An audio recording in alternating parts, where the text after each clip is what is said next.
খুব পছন্দের জামাটাও একদিন গ্রহণযোগ্যতা হারায়, শোভা পায় বাতিলের খাতায়। পছন্দের তালিকায় একদিন যে বা যারা সবার উপরে ছিল, একদিন তাদেরকেই আমরা ভুলে যাই। একসময় আমাদের মন খারাপের গল্প শোনা মানুষটাকে ছুঁড়ে ফেলি চরম অবহেলায়।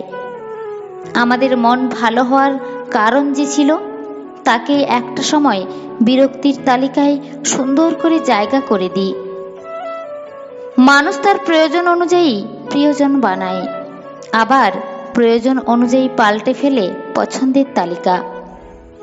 আজ আমি কারো পছন্দের তালিকার ঊর্ধ্বে আছি বলে কালও সে আমাকে একইভাবে গুরুত্ব দেবে, তা ভাবাটা নিতান্তই বোকামি। কিছু মানুষ বোকার মতন নিজেদের বিলিয়ে দেয় অন্যের সব দুঃখের দিনে, আর সময় মতো প্রতিদান হিসেবে জুটে অবহেলা আর ধিক্কার। বেলা শেষে মৌসুমের মতো সম্পর্ক বদলে ফেলা মানুষগুলো তৃপ্তির হাসি হাসে অন্য কারো সাথে বা অন্য কোনো সম্পর্কে। মরে তো যায় কেবল প্রেম আর বন্ধুত্বে বোকা হওয়া মানুষগুলো। স্বার্থ ফুরলে সবার আগে বিপদে দৌড়ে আসা বন্ধুটিকেও হতে হয় সবচেয়ে অবহেলিত মানুষ।